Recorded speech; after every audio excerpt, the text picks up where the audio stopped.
இன்றைக்கான வீடியோவில் என்ன நடக்குன்னு சொல்லிட்டு பார்க்கலாம். வீடியோக்குள்ளே போகிறதுக்கு முன்னாடி நம்ம சேனலில் லைக் அண்ட் சப்ஸ்கிரைப் பண்ணிவிட்டு சப்போர்ட் பண்ணுங்கள். வீடியோ வந்துட்டு செம்ம இன்ட்ரெஸ்டிங்காக போய்கிட்டு இருக்குங்க.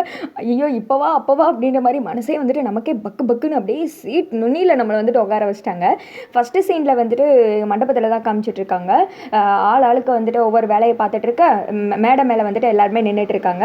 சேம் இந்த பக்கம் வந்துட்டு ரியாவையும் ரம்யாவையும் காமிச்சிட்ருக்காங்க. ரம்யா சொல்லிட்டு இருக்காங்க, இன்னும் கொஞ்ச நேரத்தில் பொண்ணு மாப்பிள்ளை வந்துட்டு ட்ரெஸ் வாங்குறதுக்காக கூப்பிடுவாங்க அப்படின்ற மாதிரி சொல்லிட்டு இருக்கா. ஐயோ ஆமாம், எனக்கு அதெல்லாம் நினச்சா தலைவலியாக இருக்குது. இன்னும் கார்த்தி பக்கத்தில் போய் உட்காந்து இந்த புடவையெல்லாம் வாங்கிட்டு வரணும், எனக்கு வந்துட்டு பதட்டமாக இருக்குது அப்படின்ற மாதிரி சொல்ல, அதனால என்ன இருக்குது, வாங்கிட்டு நீ பாட்டுக்கு வந்துரு, அதெல்லாம் அவர் வந்துட்டு எதுவும் கண்டுபிடிக்க மாட்டார் அப்படின்னு சொல்லிட்டு, எவ்வளோ அறிவாளியாக இருந்தாலும் ஏதாவது ஒரு இடத்துல மிஸ்டேக் பண்ணுவாங்க. கார்த்தியே நினச்சி பார்த்துருக்க மாட்டாங்க நீ தீபா உருவத்தில் இருப்பேன் அப்படின்ற மாதிரி சொல்ல, நீ ஈஸியாக சொல்லிட்ட, எனக்கு தான் என்ன பண்ண ஏது பண்ணனே தெரியல அப்படின்ற மாதிரி சொல்லிட்டு இருக்க.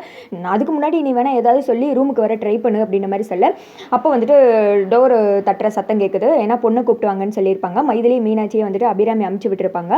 இங்கே வந்துட்டு கதவை தட்டவுமே யாரோ வந்திருக்காங்க போய் தோற அப்படின்ற மாதிரி சொல்ல, ரியா போய் கதவை திறக்கிறாங்க. ரம்யா வந்துட்டு முக்காடு போட்டுக்கிறாங்க.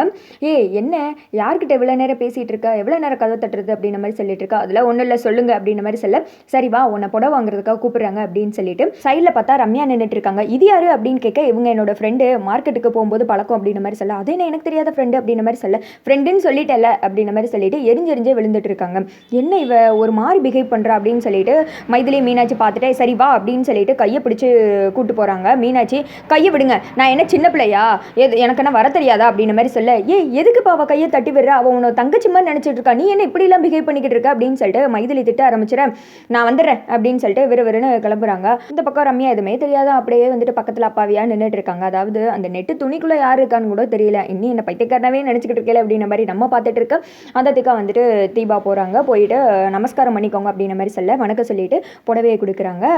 அவங்க காலில் விழுந்து ஆசீர்வாதம் வாங்கிக்கோங்க அப்படின்னு மாதிரி சொல்ல, அபிராமி அருணாச்சல காலில் விழுந்துட்டு, நான் உங்கள் வீட்டுக்கு மூத்த மருமகளாக வர போகிறவா, அதனால தான் உங்கள் காலில் விழுகிறேன் அப்படின்ற மாதிரி சொல்லிட்டு அந்த புடவையை வாங்கிட்டு நின்றுட்டு இருக்க, போய் மாப்பிள்ளை வர சொல்லுங்க அப்படின்ற மாதிரி சொல்ல, அருணா ஆனந்த் மாப்பிள்ளை கூப்பிட்றதுக்காக போயிடுறாங்க. இங்கிட்டு வந்துட்டு ஐயோ கார்த்தி வேற வரப்போறானே அப்படின்னு சொல்லிட்டு, அத்தா எனக்கு தலைவலியாக இருக்குது, நான் வேணா ரூமுக்கு போவா அப்படின்ற மாதிரி சொல்ல, மைதிலி மீனாட்சி ஒருத்தங்க பார்த்துக்கிறாங்க. ஏன் இவ இப்படியே பிஹேவ் பண்ணிக்கிட்டு இருக்கா அப்படின்னு சொல்லிட்டு, என்னம்மா அதுங்களே என்ன அவசரம் அப்படின்ற மாதிரி கேட்க, இல்லை எனக்கு தலைவலிக்குது அப்படின்ற மாதிரி சொல்ல, சரி போ அப்படின்ற மாதிரி அமுச்சு வச்சிடறாங்க. ரூமுக்கு போயிட்டு சே யார் தான் இந்த சாஸ்திர சம்பிரதாயத்தில் கண்டுபிடிச்சாங்களோ, தலைலாம் வலிக்குது சே அப்படின்னு சொல்லிட்டு கோவமாக இருக்க. அந்த இடத்துல என்னாச்சு தீபா தலைவலியா அப்படின்னு சொல்லிட்டு மீனாட்சி தலையில் கை வைக்கிறாங்க. உடனே மீனாட்சியை பலார்னு அரைஞ்சிடுறாங்க. அப்போ தீபா தான் தன்னை அரைஞ்சிட்டாங்கன்னு நினச்சி மீனாட்சி வந்துட்டு ரொம்ப ஃபீல் பண்ண ஆரம்பிச்சிடுறாங்க. ரியா வந்துட்டு கண்டபடி மைதிலி வந்துட்டு திட்ட ஆரம்பிச்சிடறாங்க. உனக்கு இந்த குடும்பத்தில் யாருமே ஆதரவாக இல்லாதப்போ தான் மீனாட்சி தான் ஆதரவாக இருந்தா, உன்னை சொந்த தங்கச்சி மாதிரி நினச்சா அவளே நீ கை நீட்டி அடிக்கிற அளவுக்கு வந்துட்டு ஓ வயசு என்ன இவ வயசு என்ன அப்படின்ற மாதிரி சொல்லிட்டு, சாரி கேள அவகிட்ட அப்படின்ற மாதிரி சொல்ல, விடு மைதிலி இருக்கட்டும் பரவாயில்ல அப்படின்ற மாதிரி வந்துட்டு மைதிலி சொன்னதும், இல்லை எனக்கு ரொம்ப தலைவலி அதான் ஒரு மாதிரி பிஹேவ் பண்ணிட்டேன் அப்படின்ற மாதிரி சொன்னதும், எவ்வளோ தலைவலியாக இருந்தாலும் மூத்தவங்களை கை நீட்டி அடிப்பியா அப்படின்னு சொல்லிட்டு திட்டிட்டு தீபாவோட கையை பார்க்குறாங்க. ஆமாம் கார்த்தி போட்ட மோதிரத்தைங்க அப்படின்ற மாதிரி கேட்டதும், மோதிரமா அது எங்கன்னு தெரியல, இங்கே தான் எங்கேயாவது விழுந்திருக்கும் அப்படின்ற மாதிரி சொல்ல, என்னடி இவ்வளோ சாதாரணமாக பேசிக்கிட்டு இருக்க அப்படின்ற மாதிரி சொன்னது, ஐயோ விடுங்க நீ மோதிரம் தானே, இதை விட்டா இன்னொன்று வாங்கி போட்டுக்கலாம், தயவுசெய்து போங்க என்னை விட்டு அப்படின்ற மாதிரி சொல்ல, இவங்க ரெண்டு பேரும் வெளியில் வந்துடுறாங்க. என்ன இவ இப்படி லூசு மாதிரி பேசிக்கிட்டு இருக்கா, கார்த்தி போட்ட மோதிரம் உசுருக்கு மேலேன்னு சொல்லிட்டு இருந்தா, இப்போ என்ன அசால்ட்டாக கீழே கலண்டு விழுந்துருச்சுன்றா, இவ சரியே கிடையாது, நேற்றுலேருந்து ஒரு மாதிரி தான் இருக்கா அப்படின்ற மாதிரி சொல்ல, சொந்த தங்கச்சி மாதிரி இவளை பார்த்துக்கிட்டதுக்கு நல்ல பரிசு கொடுத்துட்டா அப்படின்னு சொல்லி மீனாட்சி அழுதுகிட்டே அங்கேருந்து கிளம்புறாங்க. மைதிலி மட்டும் ஒரு மாதிரி யோசனையிலே இருக்காங்க. அதெல்லாம் பார்த்துட்டு இருந்த ரம்யா, இவருக்கு ரெண்டு பேரும் என்ன ரொம்ப நேரம் மீட்டிங் போட்டு பேசுகிற மாதிரி இருக்குது, ஏதோ ஒரு பிரச்சனை நடந்திருக்கு, என்ன நடந்திருக்கும் அப்படின்னு சொல்லிட்டு விறுவிறுன்னு ரியாவை பார்க்க போகிறாங்க. இந்த திக்கம் கார்த்தி வந்துட்டு மேடைக்கு வந்து ட்ரெஸ் எல்லாம் வாங்கிட்டு அவங்க அம்மா அப்பா கிட்ட ஆசீர்வாதம் வாங்கிட்டு போய் கிளம்பிட்டு வாப்பா அப்படின்னு சொல்லிட்டு அமுச்சு வைக்கிறாங்க.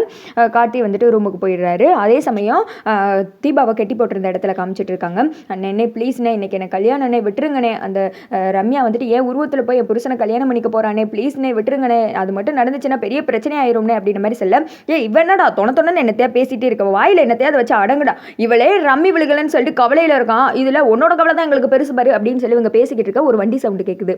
ஒருத்தனை ஓடி போய் என்ன வந்திருக்குன்னு சொல்லிட்டு பாடுறா அப்படின்ற மாதிரி சொல்ல, போலீஸ் அதை பார்த்ததுமே என்ன போலீஸ்னே அப்படின்ற மாதிரி இவன் சொன்னதும், ஹெல்ப் காப்பாற்றுங்க அப்படின்னு சொல்லிட்டு தீபா கத்துனது, வாயை பொத்தி கையெல்லாம் கட்டி ஒரு மறைவான இடத்துல வந்து வச்சிடுறாங்க. போலீஸ் வந்துட்டு அந்த அபிராமி சீனில் தான் வந்து தேடுற மாதிரி தேடி பார்த்துட்டு சரவணன் தீபா பக்கத்தில் தான் நிற்கிறாங்க, பார்க்கல. அப்போது சுற்றி இருக்கிற போலீஸும் வந்துட்டு சார் சுற்றி முற்றி தேடி பார்த்துட்டு கிடைக்கல, இன்னொரு குடோனில் ஒரு பொண்ணை அடைச்சி வச்சிருக்காங்க, தகவல் வந்திருக்கு அப்படின்ற மாதிரி சொல்ல, அப்போ இங்கே வந்தது தப்பான தகவல் போலவா அப்படின்னு சொல்லிட்டு அவங்க எல்லாருமே கிளம்பிடுறாங்க. தீபா வந்துடுச்சு இவராது வந்து காப்பாற்றுவார்னு நினச்சோம் அப்படின்ற மாதிரி சொல்ல, நீ நினச்சா நாங்கள் நினைக்கலையே அப்படின்ற மாதிரி நம்ம பார்த்துக்கிட்டு இருக்க. தீபாவும் மறுபடியும் வழக்கம் போல் கட்டி வச்சிடறாங்க. தீபா வந்துட்டு ரொம்ப ஃபீல் பண்ணி அழுதுட்டு இருக்கா. அடுத்த சைடு மண்டபத்தில் தான் வந்த கெஸ்ட்டெல்லாம் தீபாவோட அம்மா அப்பா வெல்கம் பண்ணிட்டு இருக்காங்க. அப்போ வந்துட்டு அந்த ஜோசியம் பார்த்தார் இல்லையா, அவரோட வண்டி வந்துட்டு ரிப்பேர் ஆகிடுது ஆட்டோ. அந்த இடத்துல நின்று சைடில் பார்த்தா கல்யாணம். பார்த்தா தீபாவோட அப்பா அம்மா நிற்கிறாங்க. பக்கத்தில் வந்துட்டு இவங்க குறி சொல்ல வந்தவங்க தானே அப்படின்னு சொல்லிட்டு, ஐயா நீங்களா அப்படின்ற மாதிரி சொல்ல, அப்போ நான் சொன்னதை நம்பாமல் நீங்கள் இந்த கல்யாணத்தை நடத்துறீங்களா அப்படின்ற மாதிரி கேட்க 2 பேருமே ஷாக் ஆகுறாங்க. அதோட பார்த்தீங்கன்னா வீடியோ